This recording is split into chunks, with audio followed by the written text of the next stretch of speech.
অসমৰ প্ৰত্যেকগৰাকী জনসাধাৰণলৈ দিবলৈ ওলাইছো ডাঙৰ খবৰ। আজি হৈছে ২৭ ছেপ্টেম্বৰ। আজি অসমৰ লাখ লাখ দুখীয়াসকললৈ কেইখনমান চৰকাৰী আঁচনিলৈ দিবলৈ ওলাইছো ডাঙৰ খবৰ। তো যিসকল মানুহে ভিডিঅ'টোত ক্লিক কৰিছে অনুগ্ৰহ কৰি ভিডিঅ'টো স্কিপ নকৰি প্ৰথমৰ পৰা শেষলৈ চাই থাকিব, কিয়নো এইটো ভিডিঅ'ৰ মাজত কৃষকসকলৰ পৰা আৰম্ভ কৰি মহিলাসকললৈ কেইখনমান নতুন খবৰ প্ৰদান কৰিম। অনুগ্ৰহ কৰি ভিডিঅ'টো স্কিপ নকৰি প্ৰথমৰ পৰা শেষলৈ চাব আৰু মোৰ চেনেলত নতুন হ'লে প্লিজ চেনেলটো ছাবস্ক্ৰাইব কৰি মোৰ লগত থাকিব।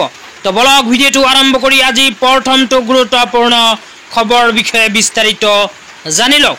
আজি প্ৰথমটো খবৰ হ'ল কৃষকসকলৰ বাবে। তো কৃষকসকলৰ বাবে ভাৰত চৰকাৰে ঘোষণা কৰিছে এখন বিশেষ আপডেট। তো PM কিষাণ আঁচনিত যিসকল দুখীয়াৰ নাম অন্তৰ্ভুক্ত হৈ আছে সেইসকল দুখীয়া মানুহক অহা ৫ অক্টোবৰ তাৰিখে প্ৰদান কৰিব PM কিষাণ আঁচনিৰ ১৮ নম্বৰ কিস্তিৰ ধন। তো অহা ৫ অক্টোবৰ তাৰিখে কোনবোৰ দুখীয়াসকলে বা কোনবোৰ মানুহে PM কিষাণ আঁচনিৰ ১৮ নম্বৰ কিস্তিৰ ধন নাপাব এতিয়া আপোনালোকক বিস্তাৰিত জনাই আছোঁ। অনুগ্ৰহ কৰি ভিডিঅ'টো স্কিপ নকৰি প্ৰথমৰ পৰা শেষলৈ চাই থাকিব। তো ইয়াতে কি লিখা আছে বিতংভাৱে আপোনালোকক পঢ়ি শুনাই দিম। তো ইয়াতে ১ নম্বৰত কৈছে সকলো প্ৰাতিষ্ঠানিক ভূমিধাৰী। তো যিসকলৰ কোনো প্ৰাতিষ্ঠানিক ভূমি আছে সেইসকলে নাপাব PM কিষাণ আঁচনিৰ ১৮ নম্বৰ কিস্তিৰ ২০০০কৈ টকা। তাৰপিছত আৰু কোৱা হৈছে সাংবিধানিক পদৰ প্ৰাক্তন আৰু বৰ্তমানৰ গৰাকী। তো সাংবিধানিক পদৰ প্ৰাক্তন আৰু বৰ্তমানৰ গৰাকীয়েও নাপাব PM কিষাণৰ ১৮ নম্বৰ কিস্তি ২০০০কৈ টকা। তাৰপিছত আৰু লিখা আছে প্ৰাক্তন আৰু বৰ্তমানৰ মন্ত্ৰী, ৰাজ্যিক মন্ত্ৰী আৰু লোকসভা, ৰাজ্যসভা, ৰাজ্যিক বিধানসভা, ৰাজ্যিক বিধান পৰিষদৰ প্ৰাক্তন আৰু বৰ্তমানৰ সদস্য, লগতে পৌৰ নিগমৰ প্ৰাক্তন আৰু বৰ্তমানৰ মেয়ৰ, জিলা পঞ্চায়তৰ প্ৰাক্তন আৰু বৰ্তমানৰ অধ্যক্ষসকলেও নাপাব PM কিষাণ আঁচনিৰ ১৮ নম্বৰ কিস্তি ২০০০কৈ টকা। তো তাৰপিছত আৰু কি লিখা আছে পঢ়ি শুনাই দিছোঁ। তাৰপিছত লিখা আছে কেন্দ্ৰীয় ৰাজ্য চৰকাৰৰ মন্ত্ৰালয়, কাৰ্যালয়, বিভাগ আৰু ইয়াৰ ক্ষেত্ৰ ইউনিটত কেন্দ্ৰীয় বা ৰাজ্যিক PSI আৰু চৰকাৰৰ অধীনস্থ সংলগ্ন কাৰ্যালয়, স্বায়ত্তশাসিত প্ৰতিষ্ঠানৰ সকলো সেৱা আগবঢ়োৱা অৱসৰপ্ৰাপ্ত বিষয়া আৰু কৰ্মচাৰীৰ লগতে সংস্থাসমূহৰ নিয়মীয়া কৰ্মচাৰীসকলেও নাপাব PM কিষাণ আঁচনিৰ ১৮ নম্বৰ কিস্তিৰ ২০০০কৈ টকা। তাৰপিছত আৰু কি লিখা আছে বিতংভাৱে পঢ়ি শুনাই দিছোঁ। অনুগ্ৰহ কৰি ভিডিঅ'টো স্কিপ নকৰি প্ৰথমৰ পৰা শেষলৈ চাই থাকিব। তাৰপিছত আৰু কোৱা হৈছে যিসকল মানুহে চৰকাৰী পেঞ্চনাৰ, যিসকল মানুহে মাহেকত ১০,০০০কৈ টকা বা তাতকৈ অধিক পেঞ্চন লাভ কৰে সেইসকল মানুহৰ নাম যদি PM কিষাণ আঁচনিত অন্তৰ্ভুক্ত হৈ আছে তেন্তে PM কিষাণ আঁচনিৰ ১৮ নম্বৰ কিস্তিৰ ২০০০কৈ টকা নাপাব। ইয়াৰ লগতে ৭ নম্বৰত কোৱা হৈছে যিসকল মানুহে যোৱা বছৰত ইনকাম টেক্স পে' কৰিছে সেইসকল মানুহেও PM কিষাণ আঁচনিৰ ধন নাপাব। সেইবোৰ মানুহৰ নাম যদি PM কিষাণ আঁচনিত অন্তৰ্ভুক্ত হৈ আছে তেন্তে অতি শীঘ্ৰেই কৰ্তন হ'ব। তাৰপিছত ৮ নম্বৰত কোৱা হৈছে ডাক্তৰ, অভিযন্তা, উকিল, চাৰ্টাৰ একাউণ্টেণ্ট আৰু স্থাপিতবিদৰ দৰে পেছাদাৰীসকলে পেছাদাৰী সংস্থাত পঞ্জীয়ন কৰিছিল আৰু প্ৰেক্টিচ গ্ৰহণ কৰি পেছা চলাই আছে সেইসকল মানুহৰ নাম যদি PM কিষাণ আঁচনিত অন্তৰ্ভুক্ত হৈ আছে তেন্তে PM কিষাণ আঁচনিৰ ১৮ নম্বৰ কিস্তি ২০০০কৈ টকা নাপাব। তেতিয়া আপোনালোকক দিবলৈ ওলাইছোঁ আজি দ্বিতীয়টো খুবেই গুৰুত্বপূৰ্ণ খবৰ। অনুগ্ৰহ কৰি ভিডিঅ'টো স্কিপ নকৰি প্ৰথমৰ পৰা শেষলৈ চাই থাকিব। তো আপোনালোকে মোবাইল স্ক্ৰীণত চাব পাৰিছে CMO আছামৰ ফালৰ পৰা প্ৰদান কৰা হৈছে এখন বিশেষ আপডেট। ইয়াতে কি লিখা আছে বিতংভাৱে পঢ়ি আপোনালোকক বুজাই দিছোঁ। অনুগ্ৰহ কৰি ভিডিঅ'টো স্কিপ নকৰি চাই থাকিব। তো ইয়াতে লিখা আছে জাননী ১৫ ছেপ্টেম্বৰ ২০২৪ তাৰিখে অনুষ্ঠিত অসম প্ৰত্যক্ষ নিযুক্তি পৰীক্ষাৰ ৩য় বৰ্গৰ উচ্চ মাধ্যমিক পৰ্যায়ৰ প্ৰাৰ্থীসকলে ২৭ ছেপ্টেম্বৰৰ পৰা ১৫ অক্টোবৰ ২০২৪ তাৰিখলৈ কেৱল ৫০ টকা মাচুলত অনলাইন পৰ্টেলত তেওঁলোকৰ OMR উত্তৰ পত্ৰিকা ডাউনলোড কৰিব পাৰিব।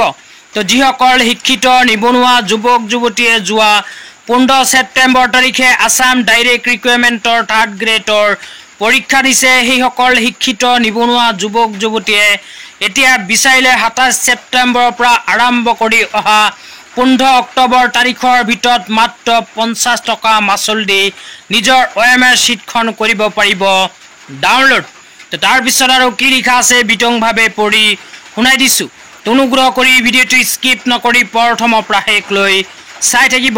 তাৰ পিছত আৰু লিখা আছে ইয়াৰ উপৰিও 28 ছেপ্টেম্বৰৰ পৰা 10 অক্টোবৰ 2024 লৈ এনচাৰ কেৰ সম্বন্ধীয় আপত্তিবোৰ 500 টকাৰ বাবে দাখিল কৰিব পাৰি। বৈধ ন্যায্যতাৰ ভিত্তিত এই ৰাশি ঘূৰাই দিয়া হ'ব। পৰ্টেলৰ লিংকসমূহ অসম ৰাজ্যিক বিদ্যালয় শিক্ষা পৰিষদ আৰু অসম চৰকাৰৰ ৱেবছাইটত উপলব্ধ হ'ব। তো আপোনালোকৰ যদি এনচাৰ কে সম্বন্ধীয় কোনো আপত্তি আছে তেন্তে অহা 28 ছেপ্টেম্বৰৰ পৰা আৰম্ভ কৰি অহা 10 অক্টোবৰ তাৰিখৰ ভিতৰত 500 টকাৰ বিনিময়ত আপত্তি দাখিল কৰিব পাৰিব। তো আপত্তি দাখিল যদি কৰিব বিচাৰে তেন্তে ইয়াৰ লিংক আপোনালোকে অসম ৰাজ্যিক বিদ্যালয় শিক্ষা পৰিষদ আৰু অসম চৰকাৰৰ অফিচিয়েল ৱেবছাইটৰ যোগে লাভ কৰিব। এই বিষয়ে যদি আৰু কিবা জানিব লগা থাকে তেন্তে এইটো ভিডিঅ'ৰ কমেণ্ট বক্সত কমেণ্ট কৰি জনাই দিব। তেন্তে ইয়াৰ নেক্সট ভিডিঅ'ত আপোনালোকক এই বিষয়ত আৰু বিতংভাৱে জনাই দিবলৈ চেষ্টা কৰিম। তেতিয়া আপোনালোকক প্ৰদান কৰিম আজি তৃতীয়টো খুবেই গুৰুত্বপূৰ্ণ খবৰ। অনুগ্ৰহ কৰি ভিডিঅ'টো স্কিপ নকৰি প্ৰথমৰ পৰা শেষলৈ চাই থাকিব। তো আজি তৃতীয়টো গুৰুত্বপূৰ্ণ খবৰ হ'ল মহিলাসকলৰ বাবে।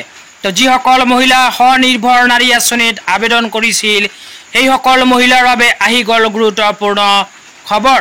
তো 2021-22 বিত্তীয় বৰ্ষত যিসকল মহিলাই স্বনিৰ্ভৰ নাৰী আঁচনিত আবেদন কৰিছিল সেইসকল মহিলাই আকৌ নতুনকৈ কৰিব লাগিব ৰি-ৰেজিষ্ট্ৰেশ্যন বা পুনৰ পঞ্জীয়ন।